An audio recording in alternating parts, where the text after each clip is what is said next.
Hegde mega fertility camp మా యొక్క అన్ని బ్రాంచీల్లో అపాయింట్మెంట్స్ కొరకు సంప్రదించండి 8880747474.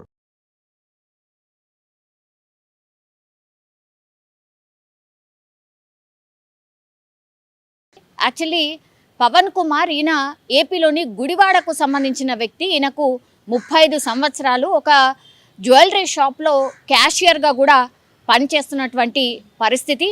అండ్ హైదరాబాద్ మధురా నగర్లో ఆయన కొంతకాలంగా నివాసం ఉంటున్నాడు వాళ్ళ ఫ్రెండ్తో కలిసి.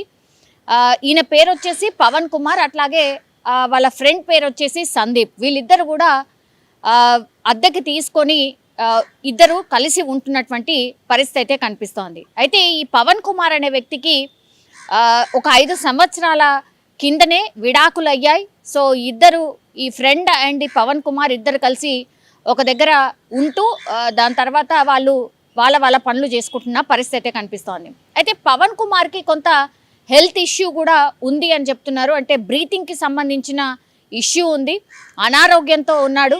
సో క్యాషియర్గా పనిచేస్తున్నప్పటికీ కూడా చాలా మటుకి లీవ్ తీసుకుంటున్నాడు, అనారోగ్యంతో బాధపడుతున్నాడు కాబట్టి రెస్ట్ తీసుకుంటున్నాడు అనే విషయం కూడా చెప్తున్నారు. అసలైతే ఏమైంది అని అంటే, వీళ్ళతో పాటు ఒక పెంపుడు కుక్క కూడా ఉంటోంది. నైజీరియన్కి సంబంధించిన హస్కీ, ఈ జాతికి చెందినటువంటి కుక్క వాళ్ళతో పాటే పెంపుడు కుక్క ఉంటోంది. కాబట్టి మరి ఏం జరిగిందో ఏంటో తెలియదు. కానీ నిన్న రాత్రి పవన్ కుమార్ పూర్తిగా విగత జీవిగా, అంటే అసలు చనిపోయినటువంటి స్థితిలో కనిపించింది. ఎందుకు అనంటే దట్టు ఈ పెంపుడు కుక్క కూడా పవన్ కుమార్కి సంబంధించిన ఈ ప్రైవేట్ పార్ట్స్ ఏవైతే ఉంటాయో కొరికినట్టుగా కూడా ఆనవాళ్ళు ఉన్నట్టు పోలీసులు అయితే చెప్తున్నారు.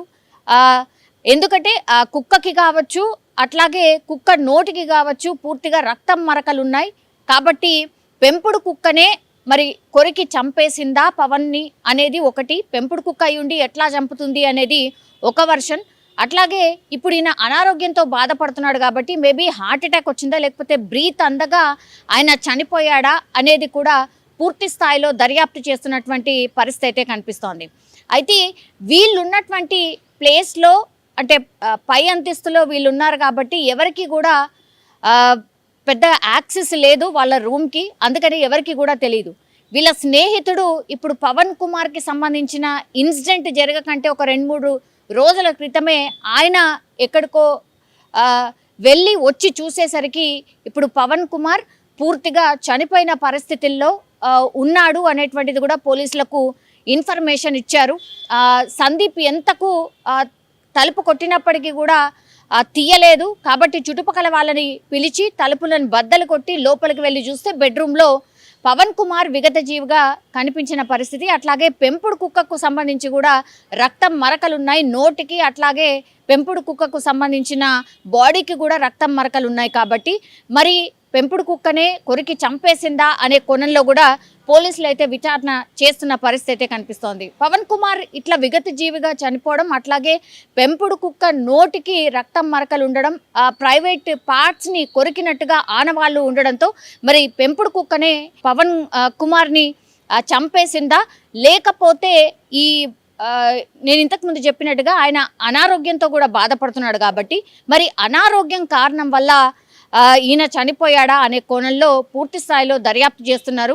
బాడీని అయితే పోస్ట్ మార్టానికి తరలించినటువంటి పరిస్థితి. కానీ ఇంటి లోపల నుంచి కూడా దుర్వాసన వస్తున్నట్టుగా కూడా చెప్తున్నారు. అంటే సందీప్ ఎప్పుడు, అంటే వాళ్ళ స్నేహితుడు ఎవరైతే ఉన్నారో సందీప్, ఆయన ఎప్పుడు బయటికి వెళ్ళిపోయాడు, మరి ఈ ఇన్సిడెంట్ ఎప్పుడు జరిగి ఉంటుంది, కొంత బాడీ డీకంపోజ్ అయి స్మెల్ వస్తుంది అని అంటే ఎన్ని రోజుల క్రితం చనిపోయి ఉంటాడు.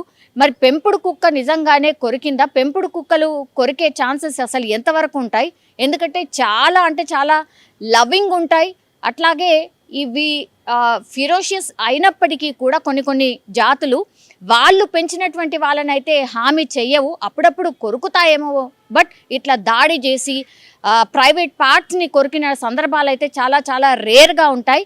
కానీ చెప్పలేం. కొన్ని సీజన్స్ ఉంటాయి. ఈ కుక్కకు కూడా కొన్ని సీజన్స్లో కొంత బాగా అగ్రెసివ్ అవుతూ ఉంటాయి. కాబట్టి మరి ఈ పవన్ కుమార్ ఎప్పుడు చనిపోయాడు, తిండి లేదా, లేకపోతే బయటకి తీసుకెళ్లే పరిస్థితి లేదా, మరి ఏం జరుగుంటుంది ఏంటి అనే కోణంలో కూడా పోలీసులు దర్యాప్తు చేస్తున్న పరిస్థితి అయితే కనిపిస్తుంది. ఇది పెట్ లవర్స్ కి అందరికీ కూడా ఒక షాకింగ్ వార్త లాగా అనుకోవచ్చు. ఒకవేళ నిజంగానే పెంపుడు కుక్క చంపి ఉంటే మాత్రం చాలా మంది ఇప్పుడు కుక్కలు ఎవరైతే పెంచుకుంటున్నారో వాళ్ళకు ఒక భయం గొలిపే వార్త అని కూడా అనుకోవచ్చు. అట్లాగే మధురానగర్ పూర్తిగా వీళ్ళు ఉన్నటువంటి ప్రాంతం ఈ వార్త స్ప్రెడ్ కావడంతో వాళ్ళు కూడా భయంతో వణికిపోతున్న పరిస్థితి అయితే కనిపిస్తోంది. కానీ పూర్తిగా పోలీసులు ఇన్వెస్టిగేషన్ చేసి అసలు ఏం జరిగింది ఏంటి అనేది తెలిసేంత వరకు మాత్రం ఇదొక అనుమానాస్పద మృతిగానే పోలీసులు దర్యాప్తు అయితే స్టార్ట్ చేశారు. నిజంగా ప్రస్తుతం ఉన్నటువంటి సమాజం దేనికి ప్రయారిటీ ఇస్తుంది?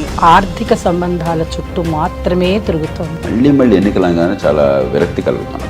మంచి అనిపిస్తుంది కదా, లేడీస్ కూడా ఛాలెంజింగ్ జాబ్స్ చేసినప్పుడు చాలా బాగుంటది. ట్రాఫిక్ అసిస్టెంట్స్ గా నియమించిన ట్రాన్స్జెండర్స్ అందరితో సాల్యూట్ చేయించుకుంటున్నారు. ఫుడ్ డెలివరీ ఇవ్వటానికి వెళ్ళినటువంటి డెలివరీ బాయ్ అనిల్ పై కళ్ళ ముందు పెళ్ళండి